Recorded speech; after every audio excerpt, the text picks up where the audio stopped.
السلام عليكم ورحمة الله وبركاته. الحمد لله الحمد لله الذي جعل الشمس والقمر بحسبان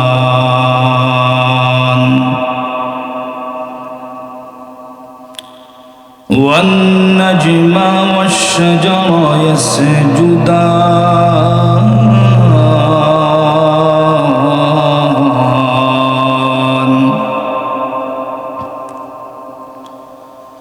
وفضل زمانا على زمان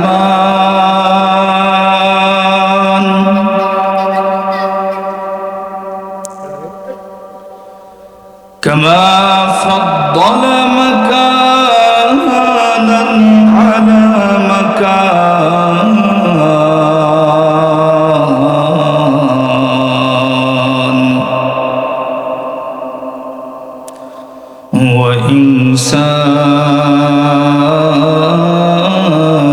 وإنسانا على إنسان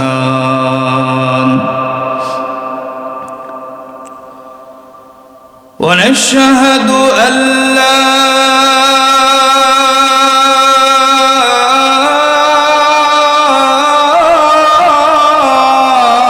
إله إلا الله وحده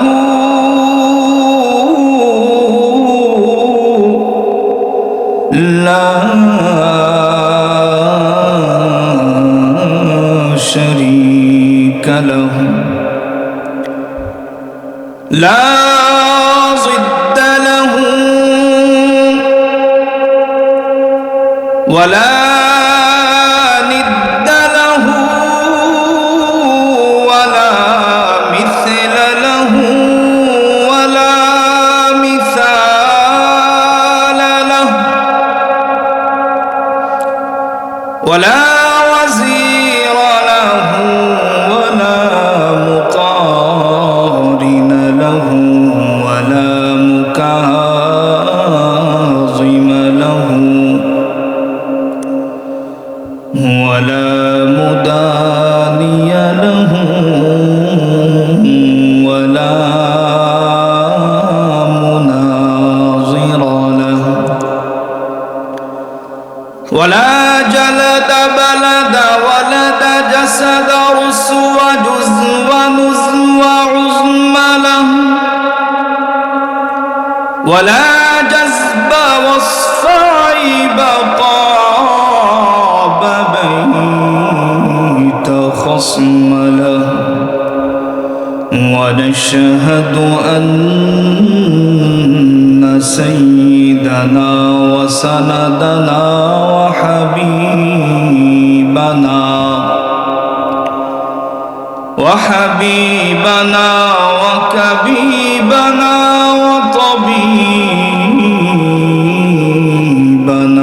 وطبيب قلوبنا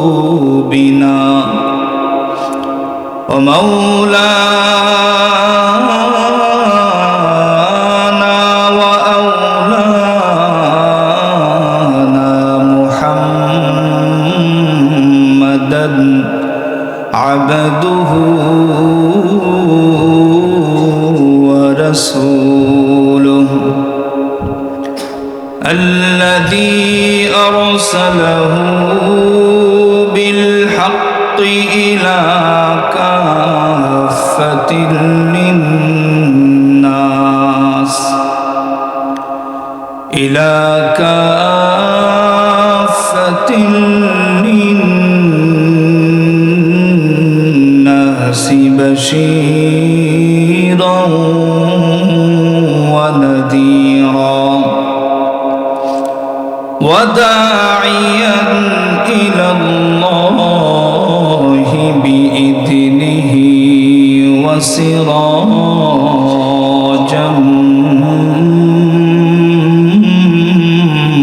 منيرا. أما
يهدي للتي هي أقوم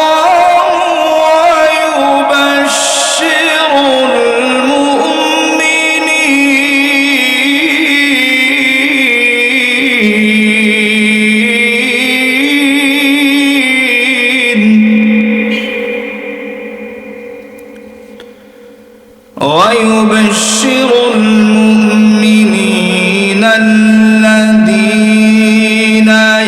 يعملون الصالحات أن لهم أجرا كبيرا.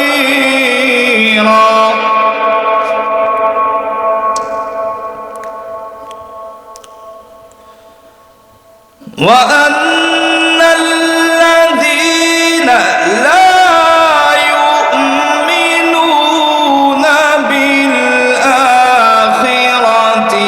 أعتدنا لهم عذابا أليما.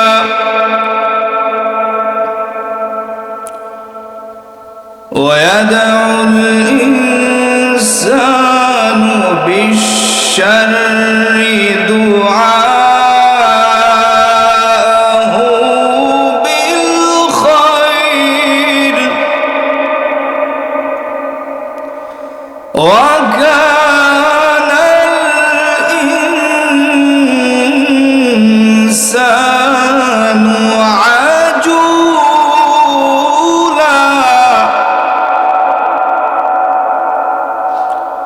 وقال النبي صلى الله عليه وسلم: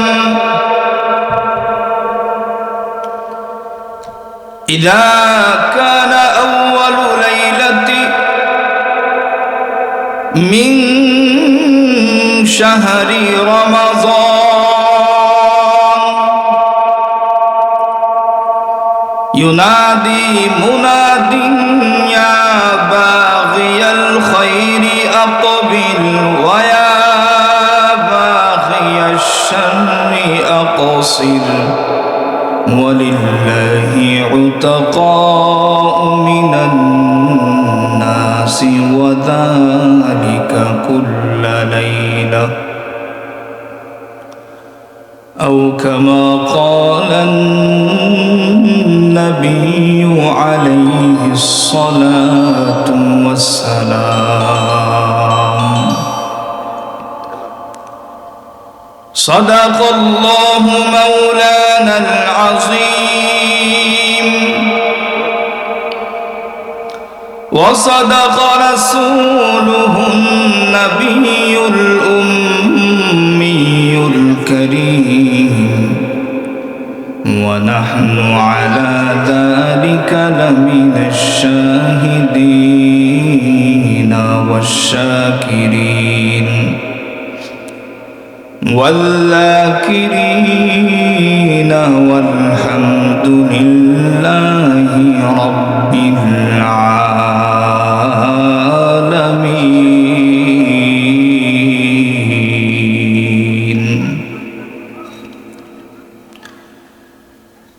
यही हम सब मुसाफिर हैं,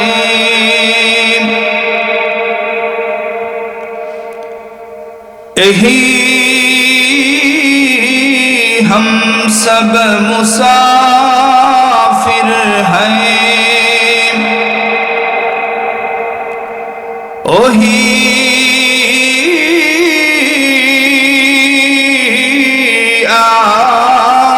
आखिर ठिकाना।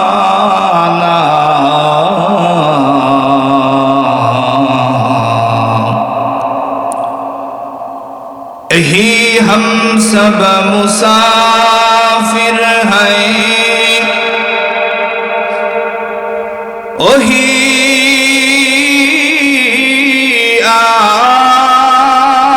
आखिर ठिकाना।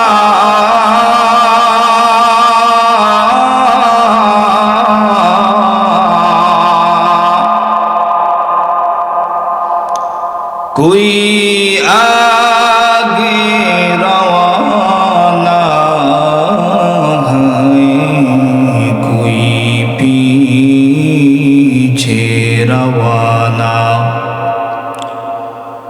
कोई आगे रवाना है, कोई पीछे रवाना। मोहम्मद ने आकर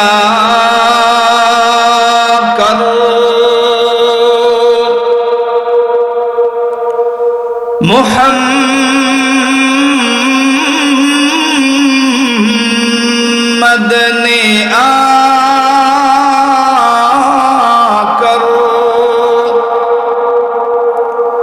कुफ्र को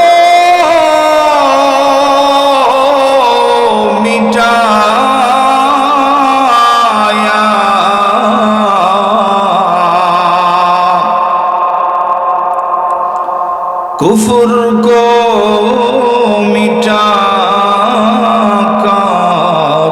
सदक़त बताया, कुफ्र को मिटाकर सदक़त बताया। अल्हम्दुलिल्लाह। ফুলবাড়িয়া বড়বাড়ি বাইতুন নূর জামে মসজিদের উদ্যোগে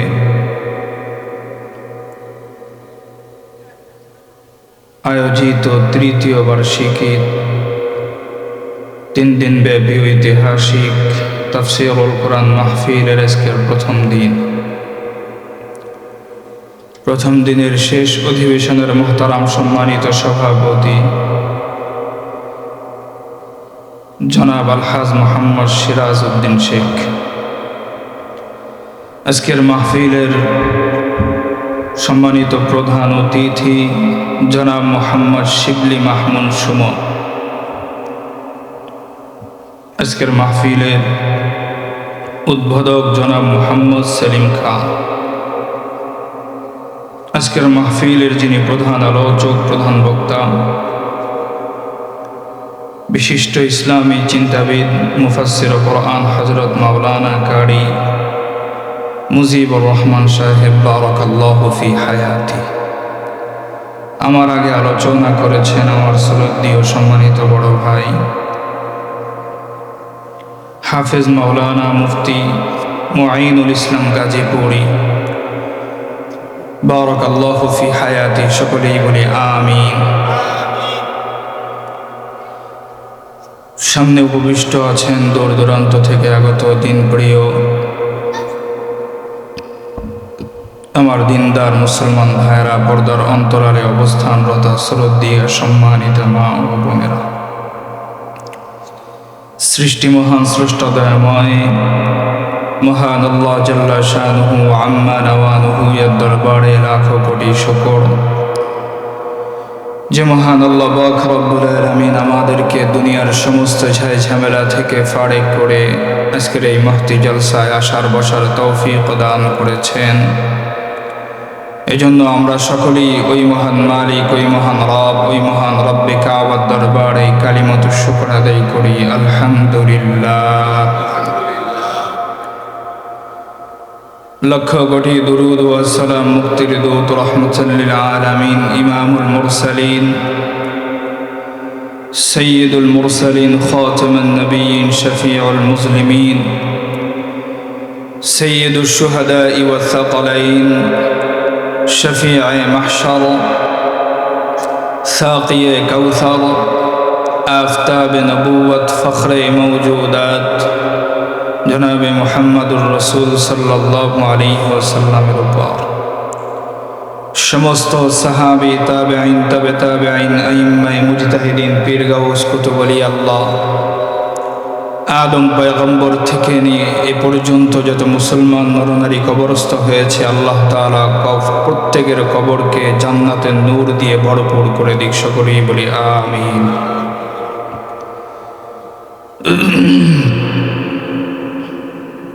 শাবান মাসের আজকে 3 তারিখ। কয় তারিখ? 3 তারিখ। আমাদের সমাজের মাহফিলগুলি,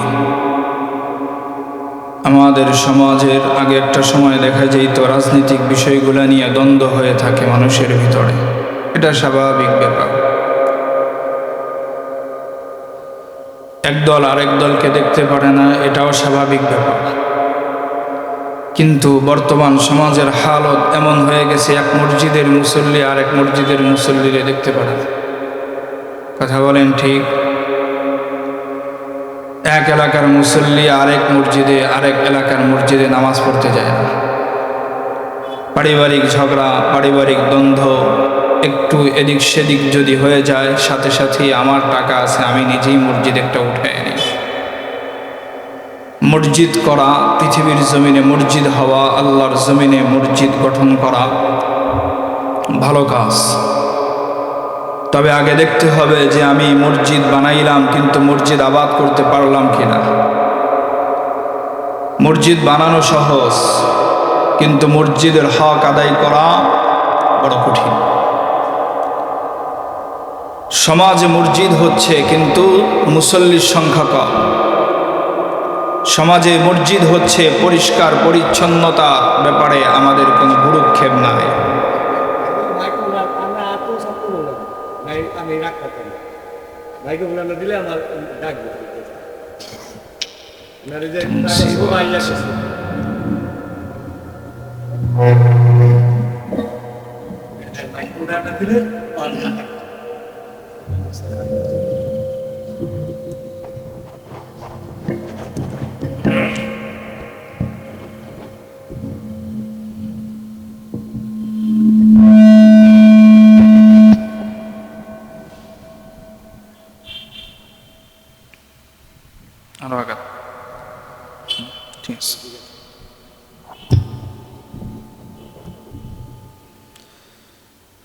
এজন্য মসজিদের হক আদায় করা।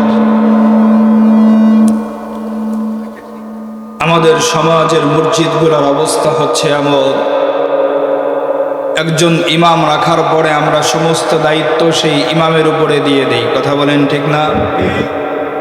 ইমাম সাহেব মসজিদ পরিষ্কার করবে, ইমাম সাহেব মসজিদ ঝাড়ু দিবে, এটা কি ইমামের দায়িত্ব? এটা জিন্দেগিতেও ইমামের দায়িত্ব না। ইমামের দায়িত্ব হলো সে নামাজের ঠিক 1 মিনিট অথবা 1 সেকেন্ড সময় আছে, এমন সময় সে সামনে আসবে। সবার পরে ইমাম আসবে। আল্লাহ রসুল বলছে ইমাম সবার পরে আসবে। আমরা নতুন হাদিস বানাই, ইমাম সবার আগে আসবে। কোথায় পাইছেন আপনি? ইমাম এসে বসে থাকতে হবে, কোথায় পাইছেন আপনি এই সমস্ত কথা? এ ধরনের হাদিস আল্লাহর ওয়াস্তে কেউ যদি বলে, তাকে বলবেন এটা কোথায় পাইছো তুমি? নবীজি সাল্লাল্লাহু আলাইহি ওয়াসাল্লাম বলছে ইমাম আসবে সবার পরে। ইমাম মানে হচ্ছে নেতা। ইমাম মানে কি? নেতা না চাকর? আমাদের সমাজে তো ইমাম মানে চাকর, ঠিক না? হুজুর এটা কেন করেন নাই? হুজুর মসজিদের ওখানে ময়লা দেখা যায়, হুজুর ওটা কেন ঠিক করেন নাই? এগুলা ঠিক করা, মসজিদ আবাদ করা, মসজিদ পরিষ্কার করা, এগুলা কোনো কিছু ইমামের দায়িত্ব না। ইমাম আসবে, নামাজ পড়াবে, ইমামের দায়িত্ব এই পর্যন্তই, বাস। এখন আপনারা মসজিদ বানাবেন, অথচ মসজিদের কোনো দায়িত্ব আপনারা নেবেন না, এটা তো হতে পারে না। এটা হতে পারে? নিজেদের মসজিদ নিজেদেরকেই পরিষ্কার রাখতে হবে। যদি গঞ্জাম করে মসজিদ বানাইতে পারেন, তাহলে পরিষ্কার কেন রাখতে পারবেন? আর যদি পরিষ্কার নাই রাখতে পারেন, তাহলে মসজিদ বানাবেন কেন? কথা বলেন। সেম আমাদের সমাজের মাহফিলগুলিও, বক্তা মাহফিলে আসতেছে, বয়ান করতেছে, চলে যাইতেছে, রাত অধিক পর্যন্ত বক্তা আলোচনা করে, কিন্তু ফজরের নামাজে যেই এলাকায় মাহফিল হয় সেই এলাকার মসজিদেই ইমাম আর মুয়াজ্জিন ছাড়া একজন মুসল্লিও খুঁজে পাওয়া যায় না। কথা বলেন ঠিক না? তাহলে আর মাহফিল দিয়ে লাভ কি হলো? পাড়ায় পাড়ায়, এলাকায় এলাকায় রসম হয়ে গেছে। রসম বন্ধ করা দরকার। মাহফিল এটা কোনো রসম না। রশ্মি ফল যেমন শীতের মৌসুমের রসম হয়ে গেছে ওয়াজ মাহফিল। কথা বলেন, শীতের মৌসুমের রসম হয়েছে কি ওয়াজ মাহফিল। কিন্তু আসলে বাস্তবিক পক্ষে না কমিটি হেদায়েতের জন্য মাহফিল দেয়। যদি কমিটির উদ্দেশ্য এটাই হতো যে হেদায়েত পাওয়া, তাহলে সবার আগে সর্বপ্রথম যত মাহফিল কমিটি আছে তারাই সবার আগে বসে বয়ান শুনত। কিন্তু আমাদের সমাজের বাস্তব চিত্রগুলি হলো এমন, যে এলাকায় মাহফিল হয়, যারা মাহফিল দেয় তারা নানান তালে ব্যস্ত। তারা ওয়াজের কি হয়েছে পরের দিন জিজ্ঞাসা করলে ওয়াজের ওয়াও বলতে পারে না। হেদায়েত আসবে কোত্থেকে?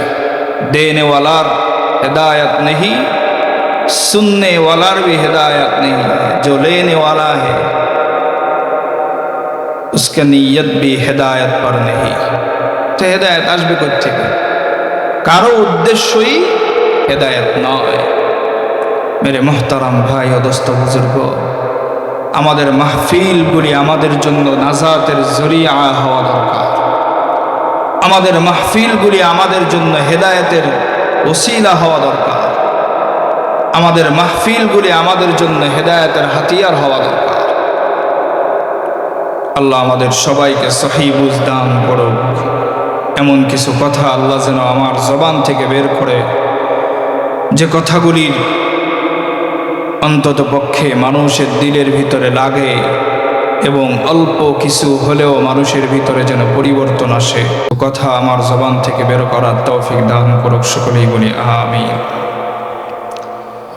মুহতারাম হাজিরিন, ইবাদতের মাস চলতেছে। নবীজি সাল্লাল্লাহু আলাইহি ওয়াসাল্লাম রজব মাস যখন শুরু হয়ে যেত, আল্লাহ নবী সাহাবায়ে কেরামদেরকে বলতেন, সাহাবেরা তোমরা কোমরে গামছা বেঁধে এরপরে ইবাদত শুরু করো। কোমরে গামছা বেঁধে মানে নামাজ পড়ার জন্য কি কোমরে গামছা বাঁধা লাগে? হ্যাঁ, জিকির করার জন্য কি কোমরে গামছা বাঁধার দরকার আছে? কথা বলেন, আল্লাহকে আল্লাহ বলে ডাকার জন্য কি কোমরে গামছা বাঁধার দরকার আছে? কোমরে গামছা বেঁধে ইবাদত শুরু করো, এর মানে হলো আমাদের সমাজে যারা কৃষি কাজ করে, মাটি কাটে অথবা ভারী কোনো জিনিস উঠানো নামানো করে, এরা দেখবেন মাজায় গামছা বাঁধে। কেন? যাতে করে মাজায় অধিক পরিমাণে শক্তি পায়, ঠিক না? নবীজি বলেন, তোমরা এমন ভাবে ইবাদত শুরু করো যেন শরীরের ভিতরে কোনো ক্লান্তি না আসে। বলবেন যে হুজুর, তাহলে এই ইবাদত কি রজব মাস এবং শাবান মাসকে কেন্দ্র করে? না, রজব এবং শাবানের যত ইবাদত আছে সমস্ত ইবাদতের উদ্দেশ্য হলো মাহে রমজানুল মুবারক। সমস্ত ইবাদতের উদ্দেশ্য কি?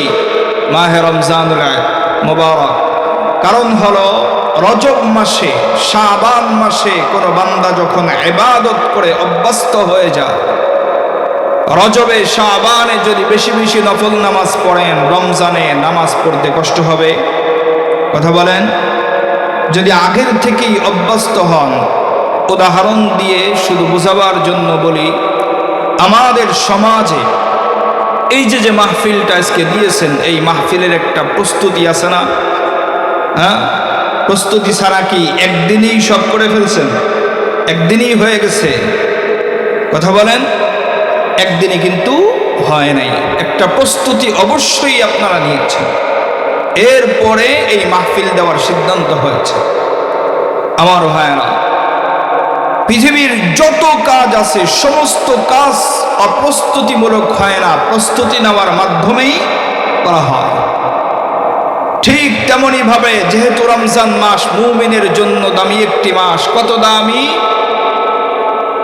নবীজি সাল্লাল্লাহু আলাইহি ওয়াসাল্লাম বলেন, এই মাহে রমজানুল মুবারকে মুমিন যদি একটা নফল ইবাদত করে, আল্লাহ পাক রব্বুল আলামিন আমল নামার ভিতরে বান্দাকে একটা ফরজের সওয়াব লিখে দেয়।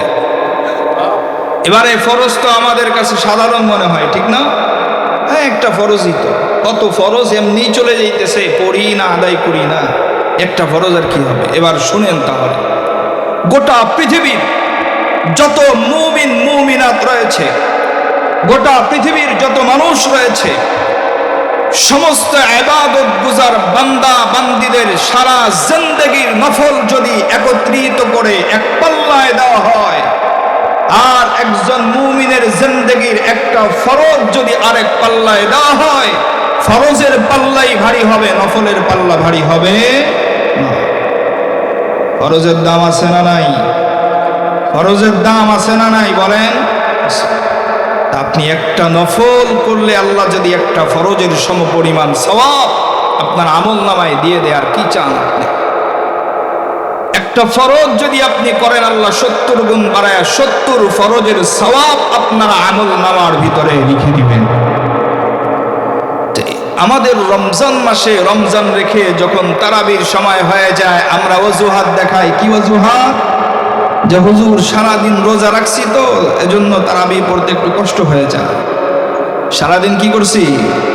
রোজা রাখছি, হুজুর তারাবি পড়তে আমাদের কি হয়? কষ্ট হয়ে যায়, পারি না। কিন্তু রজব থেকে, শাবান থেকে নফল নামাজ পড়ে পড়ে যদি অভ্যস্ত হয়ে যান, দেখবেন আলহামদুলিল্লাহ, আল্লাহ শুকর, রমজানে তারাবি পড়তে বিন্দু পরিমাণ কোনো কষ্ট আমার আপনার হবে না। এজন্য এই রজব এবং শাবান, এই সমস্ত মাসের ইবাদতগুলির মূল উদ্দেশ্য এক তো আল্লাহকে রাজি খুশি করে, এটা তো আছেই, কিন্তু বেশি ইবাদত করার উদ্দেশ্য হলো যাতে রমজানে আমরা বেশি বেশি আল্লাহ তাআলার ইবাদত করতে পারি। নবীজি সাল্লাল্লাহু আলাইহি ওয়াসাল্লাম বলেন,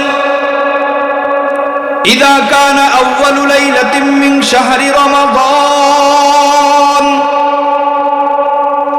ইউনাদি মুনাদিন ইয়া বাগিয়াল খায়রি আকবিল ওয়া ইয়া বাগিয়াশ শাররি আকসির ওয়ালিল্লাহি উতাকাউ মিনান নাসি ওয়া যালিকা কুল্লা লাইলা।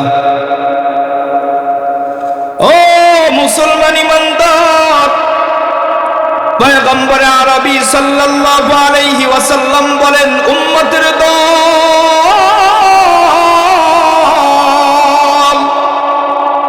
রমজান মাস যখন শুরু হয়ে যায়, রব্বে কাবার একজন রহমতের ফেরেশতা পৃথিবীর মানুষদেরকে উদ্দেশ্য করে ঘোষণা দেয়, ও দুনিয়ার ইমানদার, ও দুনিয়ার বান্দা বান্দির দল, এমন কোন বান্দা বান্দি আছো যারা নিজেদের ভালাই চাও? ও দুনিয়ার মুমিন মুমিনাত, এমন কোন নেক বান্দা বান্দি আছো যারা আল্লাহর রেজামন্দি চাও? এমন কোন বান্দা বান্দি আছো যারা আল্লাহকে রাজি করতে চাও, খুশি করতে চাও? যদি এমন কোন বান্দা বান্দি থাকো, তোমরা আল্লাহর দিকে মুতাওয়াজ্জু হয়ে যাও, আল্লাহর ইবাদতের জন্য প্রস্তুত হয়ে যাও, আল্লাহর সামনে দণ্ডায়মান হয়ে যাও। আর যেই মানুষগুলি আছো তোমরা তোমাদের ভালাই চাও না, দীর্ঘ 11 মাস পর্যন্ত গুনাহের সাগরে হাবুডুবু খাইলা, এ মুমিন, এখনো রমজান মাসে জাহান্নামের আগুনের ভিতরে নিজেদের নাম লেখায় দিতে চাও? যদি নিয়ত এমন থাকে, আল্লাহর রহমত থেকে তোমরা সরে যাও। পয়গম্বর আরবি সাল্লাল্লাহু আলাইহি ওয়াসাল্লাম বলেন, ইযা দাখালা রমাযান ফুতিহাত আবওয়াবুস সামা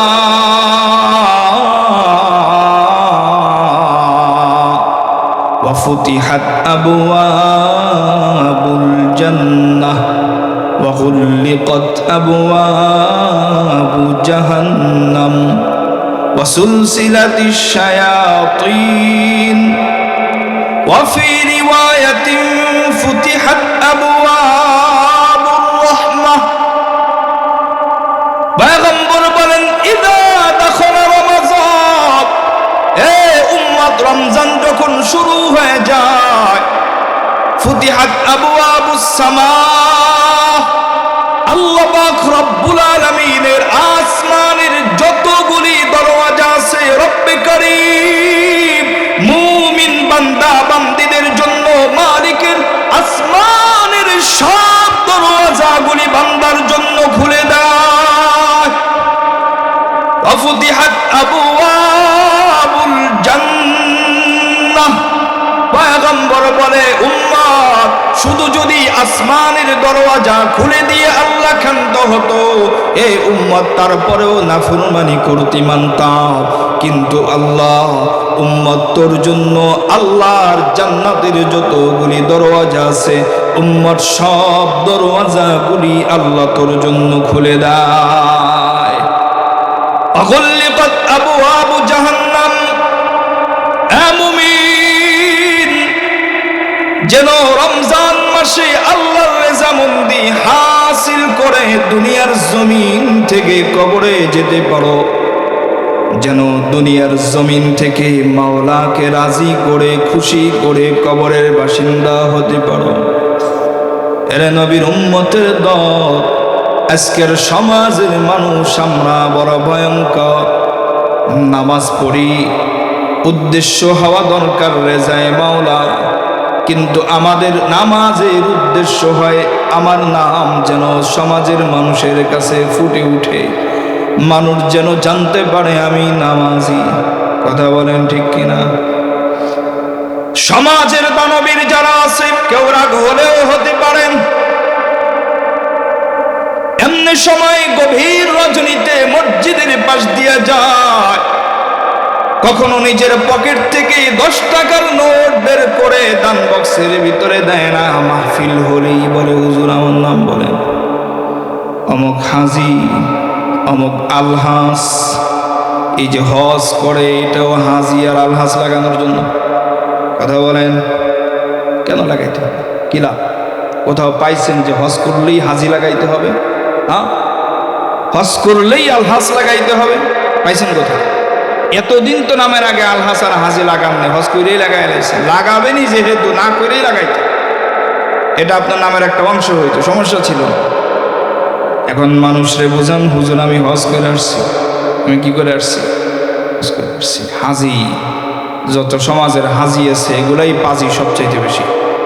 দেখবেন হাজি সাহেব তসবি একটা হাতের ভিতরে নিয়ে, টুপি একটা মাথায় দিয়ে, লম্বা জামা একটা গায়ে দিয়ে, সুদ গুড় যা আছে গোপনে, ওপেনে তো আর খায় না। বলবেন হাজি সাহেব কামড়া করলো কি ওপেনে খাইলে?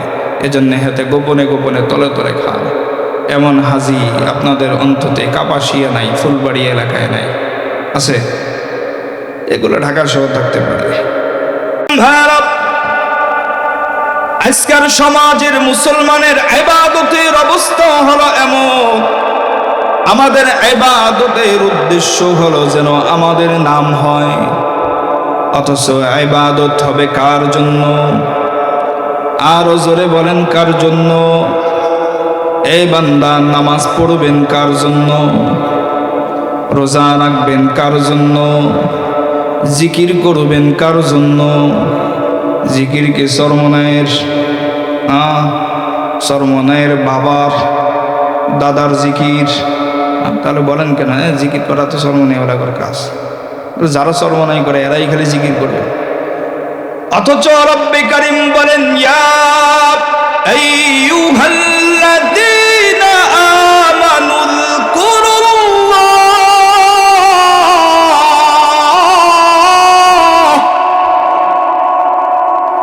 ইয়া আইয়ুহাল্লাযীনা আমানু যকুরুল্লাহ যিকরান কাসীরা। এ মুমিন সুবহানাল্লাহ বললেন, আয় রব্বে কারীম আপনি পবিত্র, আলহামদুলিল্লাহি রাব্বিল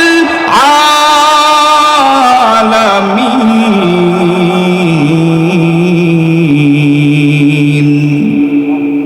সমস্ত প্রশংসা কার? আরো জোরে বলেন কার? কথাটা এমন ভাবে বলতে পারি যে যত প্রশংসা হয়েছে পূর্বে, যত প্রশংসা হয়েছে, যত প্রশংসা হচ্ছে, কিয়ামত পর্যন্ত যত প্রশংসা হবে, সমস্ত প্রশংসা কার? আরো জোরে বলেন কার? এই আসমান বানাইছেন কে? জমিন বানাইছেন কে? আমাদেরকে বানাইছেন কে? আমার শরীরের কান, নাক, আমার চক্ষু, আমার হাত, আমার পা, আমার 3.5 হাত বডি, এই সব কিছু বানাইছেন কে? এরে নবীর উম্মতের দল, সাধারণ কোনে কিন্তু আল্লাহ বানায় নাই। মালিক বলে, বান্দা আমি আল্লাহ চাইলেই মুহূর্তের ভিতরে ইশারা দিয়ে বানায় ফেলতে পারতাম, কোনো ব্যাপার আমার কাছে ছিল না। মুসলমান নবীর উম্মতের দল, আল্লাহ বলে, উম্মত, এ আমার বান্দা বান্দির দল, এত বিশাল জমিন আমি আল্লাহ বানাইলাম, এত বিশাল আসমান বানাইলাম। কেমনে আল্লাহ বানাইলেন? আল্লাহ নিজেই সূরা বাকারার ভিতরে বলেন, আল্লাযী জাআলা লাকুমুল আরদা ফিরাশান ওয়াস সামাআ বিনাআ ওয়া আনজালা মিনাস সামাই মাআ فأخرج به من الثمرات رزقا لكم। রব্বে কারীম আরো বলেন সূরা নাবা, আলাম নাজালিল আরদা মিহাদা ওয়াল জিবালা আওতাদা ওয়া খলাকনাকুম আজওয়াজা ওয়া জাআলনা নাওমাকুম সুবাতা ওয়া জাআলনাল লাইলা লিবাসা ওয়া জাআলনা আন-নাহারা মাআশা ওয়া বানাইনা ফাওকাকুম সাবআন শিদাদা। কয়টা বলতাম বলেন? নবীর উম্মতের দল, আল্লাহ বলে আসমান বানাইলাম, এত বিশাল 7 আসমান।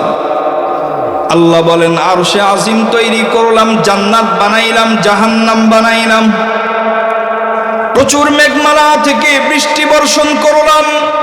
এ গোলাম, জমিনের ভিতরে তোমাদের রিজিকের ব্যবস্থা আমি আল্লাহ করলাম। জানুনি কেমনে বানাইছি? আল্লাহ বলেন ইন্নামা আমরুহু ইযা আরাদা শাইআন আইয়াকুলা লাহু কুন ফায়াকুন।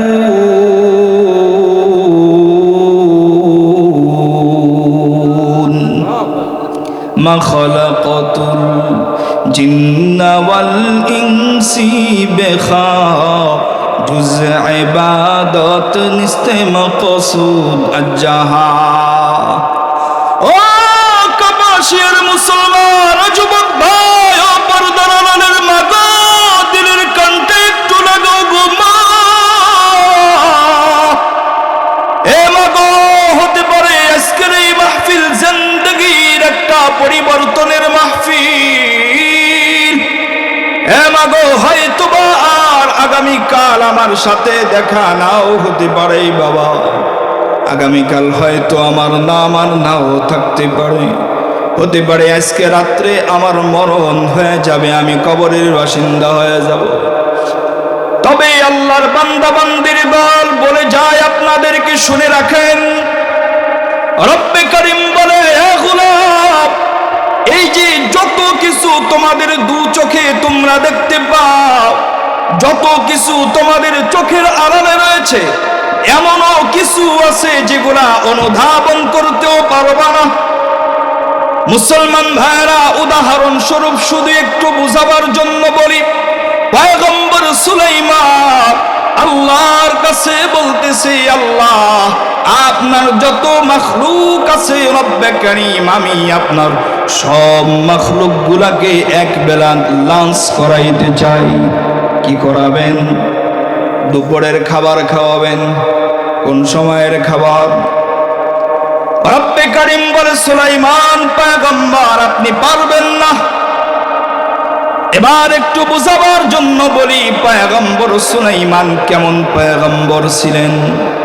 আল্লাহ পাক রব্বুল আলামিন অর্ধ পৃথিবীর বাদশাহী দিয়েছেন। কোন বর্ণনায় আসছে গোটা পৃথিবীর বাদশাহী দিয়েছেন 4 জন ব্যক্তিকে। কয়জন ব্যক্তি? 4 জন ব্যক্তি। এর ভিতরে দুইজন ব্যক্তি হলো মুমিন মুসলমান, তার ভিতরে একজন হলো পয়গম্বর সুলাইমান। আল্লাহ এত পাওয়ার দিয়েছেন, সূরা নামলের ভিতরে পাওয়া যায় জিন জাতীয় পয়গম্বর সুলাইমানের তাবে ছিল। বাতাসকে পয়গম্বর সুলাইমান ডাইনে যাইতে বললে ডাইনে যাইতো, বামে বললে বামে, সামনে বললে সামনে, পিছনে বললে পিছনে। আল্লাহ জমিনের যত বড় বড় নিয়ামত আছে পয়গম্বর সুলাইমানের অধীনস্থ করে দিয়েছিলেন। এই পয়গম্বর সুলাইমান বলতেছে, আল্লাহ একটা বেলা লাশ করাইতে চাই রব্বে কারীম, আপনার যত মাখলুকাত আছে সব মাখলুকাত। আল্লাহ বলে, সুলাইমান পারবা না? পয়গম্বর সুলাইমান নাসরবান্দা বলে, আল্লাহ পারবো, আপনি অনুমতি দেন। বলে, না না, অসম্ভব, কারণ যেই কাজ খালেকের সেই কাজ কখনো কি মাখলুক করতে পারে? খাজা বাবা মনে হয় পারে, লেংটা বাবা পারে, বদনা বাবা, কেতা বাবা, শাহ আলী বাবা কে পারে না? তাহলে বাবার কাছে যায় যে চায়, কি বলেন? আছে না আমাদের দেশে এমন ভণ্ড? বাবার মাজারে যায় সেজদা দেয় আর সন্তান চায়। সন্তান দেওয়ার মালিক কায়? কোন বাবা খোর, কোন গাজা খোর, কোন বাবা কোন মা এরা সন্তান দিতে পারে? মা মানে বুঝেন নাই, মা তো হাতে গরু মা না, মা হচ্ছে হিন্দু গরু মা। এরা এই গাই গরুরে মা কয় না। কোরবানির সময় আইলেই দেখবেন হাতেরা চুলকানি, কি চুলকানি চুলকায়, কাম গরু মারে জবই দেখাই লাইতেছে। গাই গরু যদি হ্যাঁ গরু মা হয়, তাহলে ষাঁড় গরু কে করে বাপ? হ্যাঁ, গাই গরু মা হইলে ষাঁড় গরু বাপ হওয়ার কথা না? কি বলেন? আমার মাঝে মাঝে মন চাই এই আমগো দেশের ভণ্ড এডি, এই খেতা বাবা, শাহ বাবা, বদনা বাবা, লেংটা বাবা, এগোর বাবারে আর ইন্ডিয়ার হিন্দুদের মা এগোর গায়ে মাথায় দুইটার বিয়ে শাদী দিয়ে দেওয়ার দরকার, দুই দেশের সরকারের বইলা। কি বলেন? বাবারে আর মারে আলাদা রেখে দরকার কি, এক করে দিলেই তো ভালো। কি বুঝে? বুঝে না যে বুঝে না, এইটাও বুঝে না। এক কথা বলেন, বাবার কাছে যায় সন্তান চায়। আল্লাহ আমাদের সবাইকে সহিহ বুঝ দান করুক, সকলেই বলি আমিন। মুসলমান ভাইরা, সবকিছু করার মালিক কে? আরো জোরে বলেন কে? যদি কোনো কিছু চাইতে হয় চাইবেন কার কাছে? না দুনিয়ার মানুষের কাছে। বিপদে পড়লে যাবেন কার কাছে? দুনিয়ার মানুষের কাছে। আল্লাহ শিখাইয়া দিছেন, ইয়া আইয়ুহাল্লাযীনা আমানু ইস্তাঈনু বিস-সাবরি ওয়াস-সালাহ ইন্নাল্লাহা মা'আস-সাবিরিন।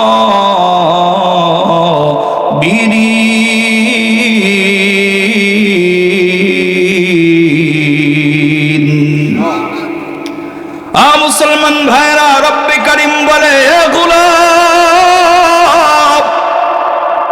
তোমাদের যদি কোনো কিছু চাইতে মন চায়, হে গোলাম, যদি কোনো কিছু পাইতে মন চায়, আমি আল্লাহর কাছে চাও। কেমনে চাইবা? আল্লাহ বলেন, ইস্তাঈনু, সাহায্য প্রার্থনা করো, বিস-সাবরি ওয়াস-সালাহ। এক নাম্বার হলো সবর, দুই নাম্বার হলো নামাজ। এই বান্দা বিপদ আসলেই ভেঙে পড়া যাবে না, সবর করবেন এবং নামাজের মুসল্লায় দাঁড়ায় যাবেন। আল্লাহর সামনে একাগ্রতার সাথে দাঁড়াইয়া তিনটা জিনিস মাথায় রাখবেন। এক নাম্বার হলো আমি কাবা ঘরের দরওয়াজার সামনে দাঁড়ায় গেলাম। দুই নাম্বার হলো আমার রব আমারে দেখতেছেন। তিন নাম্বার হলো দুইজন ফেরেশতা আমার আমলনামাগুলি লিপিবদ্ধ করতেছেন।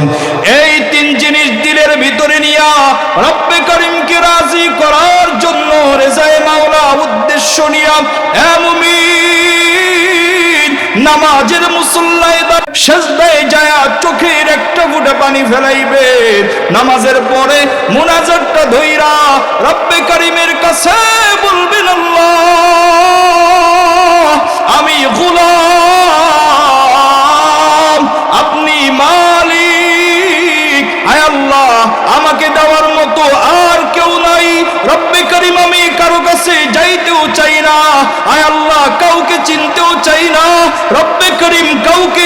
বুঝতেও চাই না। রব আমি গোলাম, আপনি মালিক, সম্পর্ক আপনার সাথে, আপনি দিলেও আপনার সামনে আছি আল্লাহ, না দিলেও আপনার সামনে আছি। রব্বে কারীম, আপনি সারা দেনেওয়ালা কেউ নাই। আয় আল্লাহ, আপনি আমার সব মুসিবতগুলি দূর করে দেন। এরে নবীর উম্মতের দল, উম্মত যদি এক ফোঁটা চোখের পানি ফেলায়, বান্দা যদি এক ফোঁটা চোখের পানি ফেলায়, বান্দার চোখের পানি জমিনে পড়ার আগেই বান্দার দোয়া আরশে আজিমে পৌঁছে দেন কে? আর জোরে বলেন কে? এজন্য চাইবেন কার কাছে? মনে থাকবে, আগে দুনিয়ার মানুষের কাছে দৌড়াবেন না, আগে আল্লাহর সামনে হাজির হয়ে যাবেন। মুসলমান ভাইয়েরা, বুঝাইতেছিলাম, আল্লাহ পয়গম্বর সুলাইমানকে বলে, ও সুলাইমান, যেই কাজ খালেকের ওই কাজ মাখলুক করতে পারে। আর জোরে বলেন পারে? সন্দেহ আছে? যেই কাজ করবে খালেক, ওই কাজ কখনোই মাখলুক করতে পারে না। সুলাইমান, তুমি পারবা না? নাসরবান্দা বলে, আল্লাহ পারব। বলে, ঠিক আছে, করো। সংক্ষিপ্ত করে শুধুমাত্র মূল কথা বুঝাবার জন্য বলি। ও ভাইরা, ভালো করে লক্ষ্য করুন। পয়গম্বর সুলাইমান প্রস্তুতি শুরু করছে, জিন জাতিরে ডাকছে। জঙ্গলের বড় বড় জঙ্গলি হাতিগুলি, বড় বড় জঙ্গলি মহিষগুলি, গরুগুলি, বড় বড় প্রাণীগুলি এনে এনে সুন্দর ফ্রাই করা শুরু করছে। কোনো জায়গায় ভুনা, কোনো জায়গায় ফ্রাই। বলে, এগুলা রাখবে কেমনে? এবার বাতাসকে অর্ডার দিছে, বাতাস 6 মাস পর্যন্ত এগুলা যদি রাখতে হয় ঠান্ডা করে রাখা লাগবে। আমাদের দেশের কলা বুদ্ধিজীবীরা কয়, মাদ্রাসার ওলামায়ে কেরাম, হুজুররা কিছু বুঝে না। ছাগলগুলারে আমার মাঝে মাঝে কইতে মন চায়, এ বুদ্ধিজীবী, তুই যে বিমান বানাইলি, বিমান পাইছস আমার নবীর বোরাক থেকে। কথা বলেন? এই বুদ্ধিজীবী, তুই যে ফ্রিজ বানাইলি, ফ্রিজ পাইছস সুলাইমান নবীর ওই বাতাসের মাধ্যমে খাবার সংরক্ষণ করা থেকে। আবিষ্কারক, কলা বিজ্ঞানী, তোদেরকে বলতে চাই, আল্লাহর কোরআন ছাড়া কোনো কিছু আবিষ্কার করতে তোরা পারস নাই। আর এই কোরআন যারা সিনাই ধরে, এদেরকে ছোট মনে হয়। জি ভালো, এরা কি মনে করে আল্লাহই ভালো থাকে। দুনিয়ার যত আবিষ্কার আছে, যত বৈজ্ঞানিক আছে, আল্লাহর কোরআন রিসার্চ করা ছাড়া কোন বৈজ্ঞানিক পৃথিবীর কোনো কিছু আবিষ্কার করতে পারে নাই, পারবেও না। অসম্ভব ব্যাপার। কেমনে করবে? খালেকের উপরে যাওয়া সম্ভব? কথা বলেন? সব আল্লাহ তাআলা শিখাইয়া দিছে। মুসলমান ভাইরা, পয়গম্বর সুলাইমান বাতাসকে অর্ডার দিছে, বাতাস সুন্দর করে খাবার গুলারে ঠান্ডা বাতাসের মাধ্যমে ঠান্ডা করে রাখবা, যেন খাবার গুলা নষ্ট না হয়। লম্বা টাইম পার হয়ে যাওয়ার পরে প্রস্তুতি সম্পূর্ণ। সুলাইমান পয়গম্বর আল্লাহর কাছে বলে, আল্লাহ, আমার প্রস্তুতি হয়ে গেছে, এবার আপনি আপনার মাখলুককে আসতে বলতে পারেন। এবার আমাদের সমাজে দেখবেন, যদি একটু খাবারের আয়োজন হয় বা কোনো জায়গায় দাওয়াতের আয়োজন হয়, একটা নিয়ম শৃঙ্খলার মাধ্যমে হয় না? হ্যাঁ, একটা নিয়মের মাধ্যমে হয়। বা যার বাড়িতে আয়োজন করছে সে একটু কিছু শুভেচ্ছা বক্তব্য সবাই দেয়। এখন সুলাইমান পয়গম্বর এতদিন ধরে খাবারের আয়োজন করছে, একটা শুভেচ্ছা বক্তব্য দেওয়ার দরকার আছে না? এবার জিন জাতি সবাই নিয়ে বক্তব্য দিতেছে, আর কারে কেমনে খাবার দিবে, কোন জাতিকে কেমনে খাবার দিবে, এইটার একটা আপনার ডেকোরেশন সুন্দরভাবে সাজাইতেছে, যে অমুক পশুদেরকে আগে দিবা, এদেরকে দ্বিতীয়তে দিবা। এর মাঝখানে আল্লাহর এক মাখলুক, আল্লাহর সৃষ্টি এক মাখলুক, যার পরিচয় হলো, আমরা যেটা জানি সেটা হলো নীল তিমি। আমাদের ভাষায় আমরা যেভাবে চিনি, পরিচয় কি? নীল তিমি। এ চলে আসছে, এ আইসাই বলতেছে যে আমি কোনো সিরিয়ালও মানি না, কিছু মানি না। দেখবেন আমাদের সমাজে একদল লোক আছে, তাবারক দেওয়ার সময় হইলে কি সিরিয়াল, কার আগে কে নিতে পারে, ঠেলা ঠেলি আছে না নাই? কথা বলেন? কোথাও খাবারের আয়োজন হইলে কিসের সিরিয়াল টিরিয়াল, কার আগে কে বসতে পারে? আসেনি এমন কিছু? এ নীল তিমি এসে বলে আমি টিরিয়াল মারি না, আমার পেটের ভিতরে খুব ক্ষুধা। পয়গম্বরকে যা বলো এত বক্তৃতার দরকার নেই, তাড়াতাড়ি খাবার দেওয়া শুরু করতে, অনেক দিনের না খাওয়া আমার সহ্য হইতেছে না। এবার পয়গম্বর বলছে আচ্ছা ঠিক আছে, ওর যেহেতু এত ক্ষুধা, এক কাজ করো, ওরে আগে একটু শান্ত করে আলো। আমরা বলি না আচ্ছা ঠিক আছে, এটা যেহেতু এত চিল্লাইতেছে একটা দিয়ে দে না ওরে, বলি না? বলি কি না বলেন? আরে এটা যেহেতু এত চিল্লা একটা দিয়ে দে, ওই একটা কথা করে চলে যান, এত তো ঝামেলা করার দরকার নেই। আল্লাহ পয়গম্বরের এই জিন জাতি এরা খাবার দিতেছে, একটু একটু করে যখন দেওয়া শুরু করছে, আল্লাহ তাআলা নীলতিমির জবান খুলে দিছে, বলতেছে এই আমার এই চামচ দিয়ে দিলে কাজ হবে না, এক কাজ করো ড্যাক ধরে ধরে ঢেলে দাও। ড্যাক ধরে ধরে ঢালতেছে, কাউ কাজ হয় না। এবার এক কাজ করো, তোমাদের ড্যাক হুদ্দা আমার ভিতরে দিয়ে দাও। মুসলমান ভাইরা এভাবে খাবারগুলি দেওয়া শুরু করলাম। খাবারগুলি দিতে দিতে কিতাবের ভিতরে পাওয়া যায় এক পর্যায়ে অবস্থা এমন হলো যে সম্পূর্ণ খাবারগুলি সব শেষ হয়ে গেছে। তাড়াতাড়ি ফেরেশতারা দৌড়ে আসছে, পয়গম্বর আপনার বক্তৃতা রাখেন, 6 মাস পর্যন্ত যে খাবারগুলি আপনি রেডি করছেন এক মুহূর্তের ভিতরে এক নীলতিমি সব খায় শেষ করে ফেলছে। পয়গম্বর সুলাইমান সিজদায় পড়ে রব্বে কারীমকে বলতেছে আল্লাহ আপনি ঠিকই বলছেন, যেই কাজ মাখলুকে, যেই কাজ খালেকের, ওই কাজ মাখলুক কখনোই করতে পারে? আরো জোরে বলেন পারে? যেই কাজ করবে আল্লাহ সেই কাজ কখনো আল্লাহর সৃষ্টি মাখলুক করতে পারে না। বলে আল্লাহ আমি বুঝতে পারি নাই, বড় ভুল হয়ে গেছে। ও রব্বে কারীম, মাত্র সারা 6 মাসের খাবারগুলি নীলতিমিরে দিলাম। এরপরেও কয় সুলাইমান আমার রব প্রতিদিন 3টা লোকমা খাবার যে আমারে দেয়, ওই 3 লোকমা খাবারের 1 লোকমা খাবারও এখনো পর্যন্ত হয় না। ও মুসলমান নবীর উম্মতের দল, একটু দিলের কানটা লাগাও।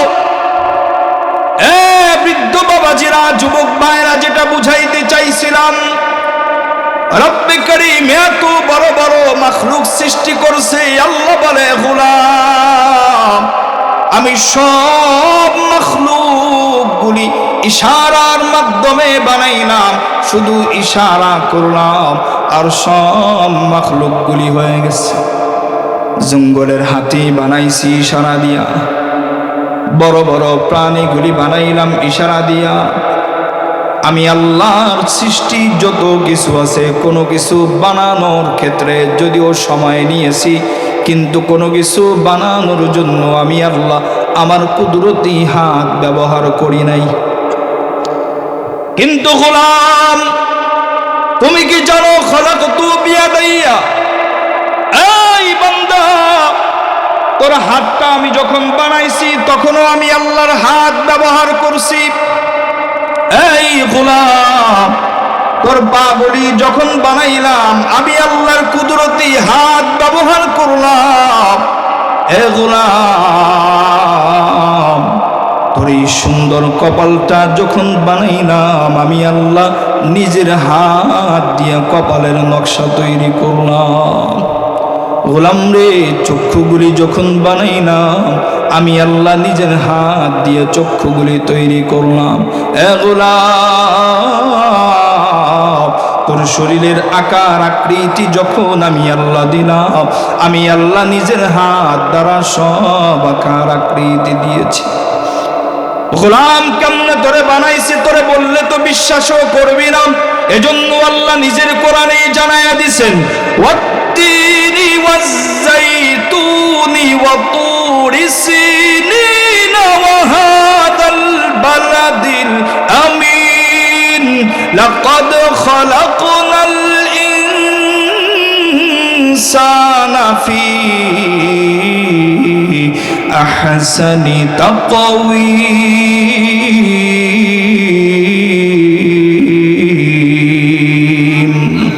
এ কালামি জিন্দ কুরআন হাকিম تخاصلعته أفهام الرجال بخا قرآن كلام الله بشنو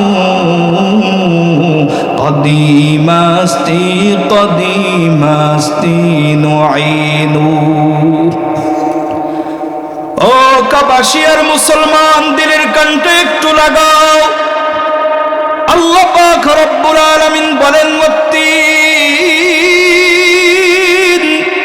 তিনের কসম ওয়াজ্জাইতুন জাইতুনের কসম ওয়াতুর সিনিন সিনায়ে তুরের কসম ওই সিনায়ে পর্বত তুর পাহাড়ের কসম ওয়াহাদাল বালাদিল আমিন আল্লাহ বলেন ওই পবিত্র জমিন মক্কা মদিনার কসম লাকাদ খালাকনাল ইনসানা ফি আহসানি তাকওয়িম হে গোলাম চারবার কসম করার পরে আল্লাহ বলতেছে বান্দা বান্দির দল আমি আল্লাহ সমস্ত মাখলুকাতের ভিতরে সবচাইতে সুন্দর করে সবচাইতে সুন্দর আকৃতি দিয়া তুই বান্দাকে সৃষ্টি করলাম মুসলমান আল্লাহ বলতেছে ওয়াত্তিন লাকাদ খালাকনাল ইনসানা ফি আহসানি তাকওয়িম ওয়াজ্জাইতুন লাকাদ খালাকনাল ইনসানা ফি আহসানি وطور سنين لقد خلقنا الإنسان في أحسن تقويم وهذا البلد الأمين لقد خلقنا الإنسان في أحسن تقويم আল্লাহ বলে তিনের কসম গোলাম সবচাইতে সুন্দর করে তোরে বানাইলাম জাইতুনের কসম সবচাইতে সুন্দর করে তোরে সৃষ্টি করলাম সিনায়ে তুর পাহাড়ের কসম সবচাইতে সুন্দর করে তোরে আমি বানাইলাম ওয়াহাদাল বালাদিল আমিন ওই পবিত্র জমিনের কসম সবচাইতে সুন্দর করে সুন্দর আকৃতি দিয়ে গোলাম তোরে আমি আল্লাহ সৃষ্টি করলাম মুসলমান ইমানদার আল্লাহ বলে নিজের কুদরতি হাত দিয়া সবচাইতে সুন্দর আকৃতি দিয়া সবচাইতে সুন্দর করে তোরে সৃষ্টি করলাম এ গোলাম যত নিয়ামত আমি আল্লাহর কাছে চাইছো সেগুলোও দিলাম যা চাও নাই তাও দিলাম মায়ের গর্ভে থাকতে জিন্দেগিতে কোনোদিন বলি নাই যে আল্লাহ দুনিয়ার জমিনে মুসলমান বানায়া আমাদেরকে পাঠাও কেউ বলছেননি কোনদিন বলছেননি যে আল্লাহ দুনিয়ার জমিনে আখেরি জামানা পয়গম্বরের উম্মত বানায়া পাঠাও বলছেননি কেউ বলছেননি যে আল্লাহ দুনিয়ার জমিনে আশরাফুল মাখলুকাত ইনসান বানায়া পাঠাও বলছেননি কেউ কিন্তু আল্লাহ পাক রব্বুল আলামিন আমাদেরকে আশরাফুল মাখলুকাত ইনসানও বানাইলেন আল্লাহ তাআলা মুমিন মুসলমানও বানাইলেন আল্লাহ তাআলা আখেরি জামানার পয়গম্বরের উম্মতও বানাইলেন এর নবীর উম্মতের দল আরো হাজারো নিয়ামত আছে আল্লাহর কাছে কিন্তু বলি নাই রে আল্লাহ আমাদেরকে ভালো চক্ষু দিয়া দুনিয়ায় পাঠান আর রব্বে করিম ভালো পা দিয়া দুনিয়ায় পাঠান আল্লাহর কাছে বলি নাই আল্লাহ ভালো কান দিয়া দুনিয়ায় পাঠান আয় আল্লাহ আমাদেরকে ভালো জবান দিয়ে দুনিয়ায় পাঠান বলছেন নি কেউ আল্লাহর কাছে কথা বলেন কেউ বলছেন এ নবীর উম্মতের দল কিন্তু আল্লাহ পাক রব্বুল আলামিন দিছে না দেয় নাই কথা বলেন দিছে না দেয় নাই মুসলমান ভাইরা রব্বে করিমের কাছে যা চাইলাম তাও আল্লাহ দিলেন যা চাইছি তাও দিলেন। আল্লাহ বলে, গোলাম সব নিয়ামতগুলি আমি আল্লাহ দিয়া ভরপুর করলাম। এ বান্দা, এরপরেও কি আমি আল্লাহর থেকে দূরে থাকবা? এরপরেও কি আমি আল্লাহর থেকে দূরে সরে যাইবা? এরপরেও কি আমি আল্লাহর সাথে সম্পর্ক ছিন্ন করবা? গোলাম, দুনিয়ায় যে জিন্দেগি আমি আল্লাহ তোমারে দিলাম, যে কোনো মুহূর্তে আমি আল্লাহ আবার জিন্দেগি শেষ করেও দিতে পারি। পারেন কিনা বলেন? মুসলমানের সন্তান, দুনিয়ার জমিনের গাড়ি দেখতেছি, বাড়ি দেখতেছি। আমি আপনাদের কাছে জানতে চাই, এই জমিনের মালিক বর্তমান সময়ে যিনি আছে, ওনার আগে যিনি ছিল, উনি কি এখন দুনিয়ায় বেঁচে আছে? অথবা আপনার বাড়ি যেখানে আছে, ওই বাড়ির মালিক আপনার পূর্বে ছিল আপনার বাবা? কথা বলেন, ঠিক নেই? মুমিন আমার কথার জবাব দিবেন। বাবা যখন দুনিয়া থেকে চলে গেছে, জমিন কি সাথে কইরা নিয়ে গেছেনি? কথা বলেন। আপনি যেই বাড়ির ভিতরে আছেন, ওই বাড়ির মালিক ছিল এক সময় আপনার বাবা, তার পূর্বে ছিল আপনার দাদা, দাদাও চলে গেছে, বাবাও চলে গেছে, কিছু নিয়ে গেছেনি? কথা বলেন। আমি আর আপনিও যখন চলে যাব, দুনিয়ার জমিন থেকে কিছু নিয়ে যাইতে পারবো? এ বান্দা, এই মুহূর্তে যদি আমার মরণ হয়ে যায়, আমার লাশ যদি এই ফুলবাড়িয়া এলাকায় দাফন দেওয়া হয়, অথবা বেগুনহাটি আমার পরিচিত এলাকা, লম্বা টাইম পর্যন্ত আমি সেখানে তারাবি পড়াইছি, ওই এলাকার মানুষ যদি বলে আমাদের মসজিদের হাফেজ সাহেব আমাদের মহাব্বতে, আমরা এখানে আমাদের এলাকায় দাফনের ব্যবস্থা করব, আমি আপনাদের কাছে একটু জানতে চাই, আমাকে যদি দাফন করা হয়, আমার শরীরের এই জামা কাপড় সহ দাফন করবেনি? কথা বলেন। এই সব পূর্বে একটা জামা বানাইতে 3000 টাকা খরচ গেছে, একটা কোট কিনতে 2000 2500 টাকা চলে গেছে। গোটা শরীরের সব দামি পোশাকগুলি খুলে অল্প দামের সাদা কাফনের কাপড় পরাইয়া এরপরে আমাকে কবরের ভিতরে রাখা হবে। এজন্যই কবি বলেন, কাল্লে ঈমান সে দিল কি সফাই, छोड़ दे तू बुराई, ये जो मखमल का चोला है तेरा, ये जो मखमल का चोला है मेरा, ये कफन में बदलना पड़ेगा। जिंदगी एक किराए का घर है, एक न एक दिन बदलना पड़ेगा। मौत जब तुझको आवाज देगी, घर से बाहर निकलना पड़ेगा। ও মুসলমান নবীর উম্মতের দল, ও যুবক ভাই, ও পর্দার আড়ালের মা, পায়ে হাত দিয়ে বলতে চাই, আর দুনিয়ার দিকে মুখ লাগাইয়া কি লাভ? এ মা, এ যুবক ভাই, ও বাবাজিরা, দুনিয়ার চাইতে স্বার্থপর আর কিছুই নয়। আপনার আমার সারা জিন্দেগির সব সময়গুলা দুনিয়া নিয়ে নিবে, কিন্তু বিনিময়ে মরণের সময় যখন হয়ে যাবে, লাথি মেরে দুনিয়া থেকেই আমাকে আপনাকে বের করে দিবে।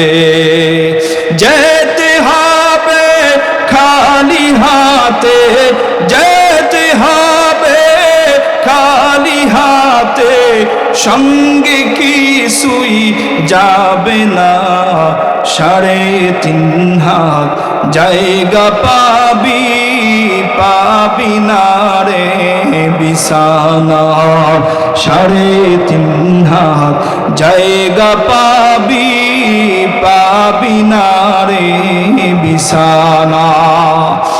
আজকে তুমি যাদের লাগি শুধুই পাগল পারা, যেতে হবে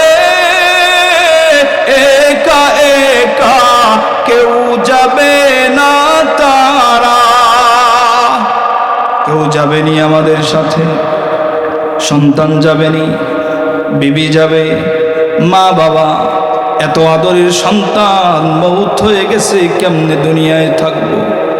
আমিও আমার সন্তানের সাথে কবরের ভিতরে চলে যাব, কোনো মা বাবা বলবেনি। মুসলমান ভাইরা, এজন্যই কবি বলছে একা একাই চলে যাওয়া লাগবে। কেউ আমার আপনার একটা মিনিটের ইবাদতের ওসিলায় আল্লাহ আমার আপনার নাজাতের ফয়সালা করতে পারে। এজন্য রমজানের সময়গুলি কারা কারা ইবাদতে কাটাবেন না, হাত তুলেন। কথাই বুঝেন নাই? হ্যাঁ না, ওয়াজের তালে তালে একবারে সৌদি আরব চলে গেছে। হ্যাঁ, বলছি যে রমজানের সময়গুলি কারা কারা ইবাদতে কাটাবেন না, তারা হাত তোলেন। আপনারা হাত তুলে নিয়েছেন। বেশি বেশি করে সময়গুলিকে ইবাদতের ভিতরে কাজে লাগাবেন কারা কারা, হাত তোলেন। আল্লাহ আপনি আমাদের সব ভাইকে কবুল করে নেন। যে আলোচনাগুলি করলাম, আল্লাহ তাআলা সর্বপ্রথম আমাকে আমল করার তৌফিক দান করুক, এবং যারা শ্রবণ করলেন আল্লাহ তাআলা তারপরে সবাইকে আমল করার তৌফিক দান করুক। এই মুহূর্তে আপনাদের মাঝে আলোচনা করবেন আজকের এই মাহফিলের প্রধান আলোচক হযরত মাওলানা কারি মুজিবুর রহমান সাহেব স্টেজে উপস্থিত হয়ে গেছেন। আমরা কেউ উঠাউঠি করব না, একেবারে শেষ সময় পর্যন্ত বসে থেকে আলোচনা শ্রবণ করবে ইনশাআল্লাহ। ঠিক আছে? উঠে যাবেন কারা কারা, একটু হাত তোলেন তো, এখনই হাত তোলেন। কারা কারা উঠে যাবে? একজন উঠে যাবে। থাকবেন তো সবাই ইনশাআল্লাহ? শেষ পর্যন্ত কারা কারা থাকবেন, হাত তোলেন। আল্লাহ আমাদের সবাইকে তৌফিক দান করুক। সকলেই বলি আমিন। ওয়া মা আলাইনা ইল্লাল বালাগ। আসসালামু আলাইকুম ওয়া রাহমাতুল্লাহি ওয়া বারাকাতুহু।